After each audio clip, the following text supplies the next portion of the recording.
Reporte cualquier comportamiento extraño al...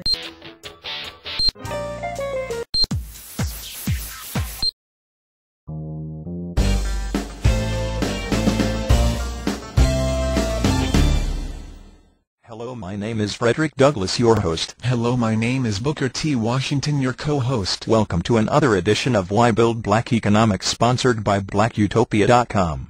Before we begin, let me take a moment and tell our audience a little about my co-host, Mr. Booker T. Washington. Regardless of the position one chooses to take on, Mr. Washington has meant many things to many people, and his ideas were critical to helping blacks establish a foundation for progress here in the United States. Mr. Washington's views on education were representative of the fact that he was not an intellectual but a man of action. Mr. Washington wanted blacks in the South to respect and value the need for industrial education, both from a vantage of American and African experience. He was against the notion of education as a tool used merely to enable one to speak and write the English language correctly. He wanted school to be a place where one might learn a skill to make life more endurable and, if possible, attractive. He wanted an education that would relieve him of the hard times at home immediately.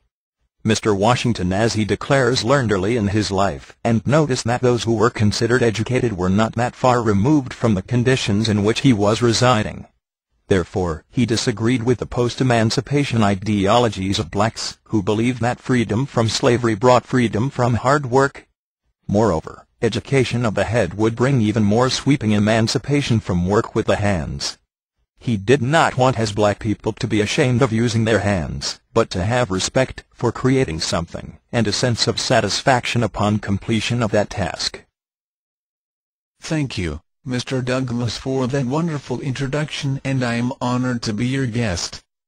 Mr. Douglass, as a black leader and spokesman for the people, you were also an American social reformer, orator, writer and statesman. Born Frederick Augustus Washington Bailey, February 1818, you are also a former slave. After escaping from slavery, you became a leader of the abolitionist movement, gaining notoriety for your dazzling oratory and incisive anti-slavery writing. You stood as a living counterexample to slaveholders' arguments that slaves did not have the intellectual capacity to function as independent American citizens. In fact, even many Northerners found it hard to believe that such a great orator as yourself could possibly have been a slave. Mr. Douglass wrote several autobiographies, eloquently describing his life as a slave, and his struggles to be free. His first autobiography, Narrative of the Life of Frederick Douglass, an American Slave, was published in 1845 and was his best-known work, influential in gaining support for abolition. He wrote two more autobiographies, with this last, Life and Times of Frederick Douglass, published in 1881 and covering events through and after the Civil War. After the Civil War, Douglass remained very active in America's struggle to reach its potential as a land of the free. Douglass actively supported women's suffrage. Following the war, he worked on behalf of equal rights for freedmen, and held multiple public offices. Mr. Douglass was a firm believer in the equality of all people, whether black, female, Native American, or recent immigrant. He was fond of saying, "I would unite with anybody to do right and with nobody to do wrong." Mr. Washington, I, like yourself, firmly believe that if one gave to the community in which they reside, then the community would give back to them tenfold. And since you knew the South, and, as a visionary thinker, you foresaw an opportunity in agriculture by understanding that the South's primary economic base was in agriculture, you also realized that the blacks in the South should make themselves indispensable to the land.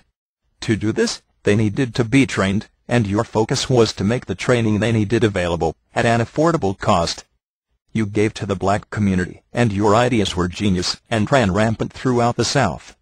For many blacks the results were very tangible, and this education proved not to be a waste.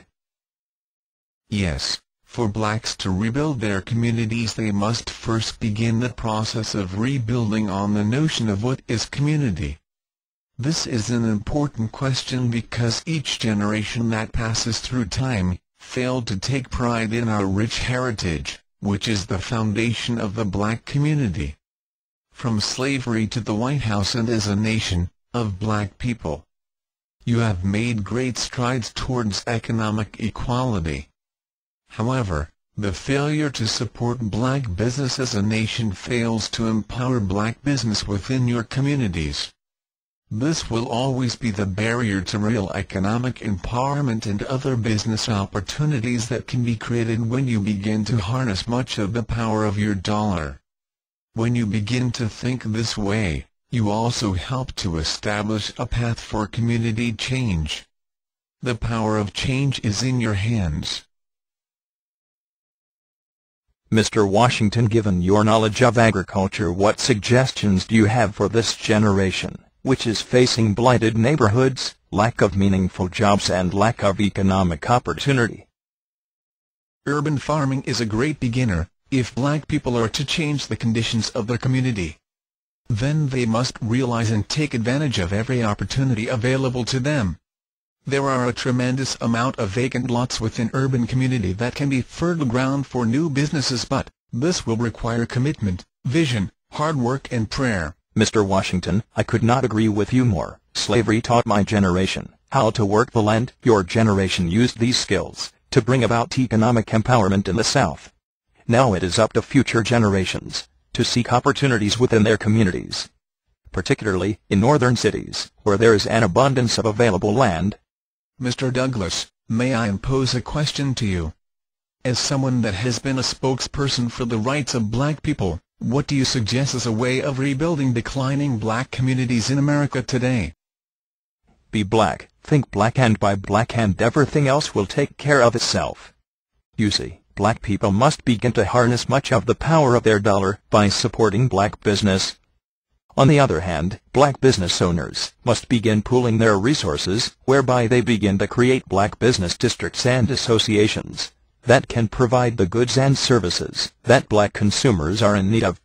If black people are to build and sustain a quality of life for their children, youth, and seniors, then they must harness much of the power of their dollars, which can provide unique opportunities for black-owned businesses to partner in creating greater opportunity for all people. This can be accomplished through respect for black business owners, and by black business owners promoting community growth through showcasing their goods and services. In doing so, the black consumer will have a reason to begin appreciating spending their dollar with black businesses. This will also allow for an investment in the future of your youth and young adults by creating business and employment opportunities for them, whereby you begin teaching them life-sustaining business skills that will prepare them in becoming future business owners and leaders in the 21st century. The result of these actions, your dollar remains in your communities, as it has in past generations. However, the overall focus must be on building and understanding black economics. Mr. Douglas, that was most eloquently stated. Black people must begin looking at economics in this way. When your neighborhoods are in despair, poverty is escalating, politicians are making promises they cannot keep, and there are no foundations being set into place to assure a future for your generations, then you must begin realizing that your dollar is not circulating within the community, which could provide unlimited economic potential for community growth and positive change. Mr. Douglas, your message is very powerful, and I sincerely hope our viewers understand and truly appreciate this message, especially coming from such a great man as you. I personally have always appreciated the eloquence of your words and power of truth that you speak. Thank you, Mr. Washington. When you begin to understand that the struggles of black people have always been enormous and will continue to be so as long as this generation and future generations stop helping and respecting one another. If this generation begins fostering a sense of who they are and the powerful force that they can be, simply by being black, thinking black, and buying black, then a sense of pride in their community, culture, and heritage will begin to foster. As important, there must be efforts to teach the children concerning the enormous achievements made by black people over the centuries. This will allow them to have an identity and an understanding that they can overcome obstacles just like their ancestors did. Mr. Douglas, it was my great ancestors such as Harriet Tubman, yourself and many other black visionary thinkers, over the centuries, that inspired my generation to press on, toward economic equality and the freedom to be yourself. That was wonderfully stated, Mr. Washington, and again I thank you for being my co-host. For those in our viewing audience that are a bit more radical such as myself, the following message will help you truly understand why you should focus on black economics that can result in black business ownership. Your kindness is taken for weakness. Your silence for speechless. Your uniqueness strange. Your language slang. Your confidence as conceit. Your mistakes as defeat. Your success accidental. Your intelligence to potential. Questions mean you are unaware. Your advancement is somehow unfair. Praise is preferential treatment. To voice concern is discontentment. If you stand up for yourself, you're too defensive. If you don't trust them, you're too apprehensive. You are defiant if you separate. You're fake if you assimilate. Constantly you are faced with workplace hate. You must continue to press on so that you can propagate. Your character is constantly under attack. For your race makes you too black. Yet, you can only be you. Who are you, you might ask? You are that strong black person who stands on the backs of your ancestors' achievements with an erect spine pointing to the stars with intelligence, letting all America know that you have sense and that you not only possess ability to play by the rules but you can make the rules as well.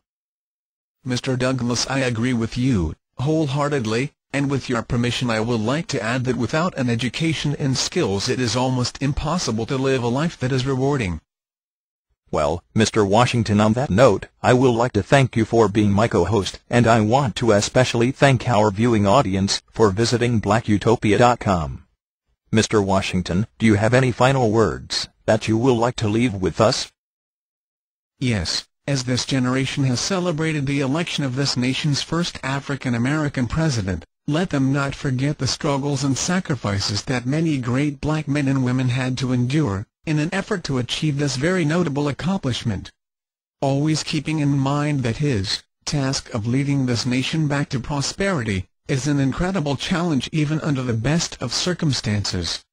As a leader and president of America, he needs the prayers and support of the people. Yes, and do not be sidetracked by negative media coverage. The same tools were used even in my day. That is why I started the North Star newspaper. As black people, you must always remember that your president is only one man that needs your help by doing what you need to do to bring about change in your community. Mr. Douglas, I could not have stated that better myself. This is Frederick Douglass saying until next time, be cool, and remember, be black, think black, and buy black, and everything else will take care of itself. In closing, I say to your generation, regain your hope, vision, and purpose, and in the process begin to educate and teach your children their heritage and the great achievements made by African Americans. The power of change is in your hands.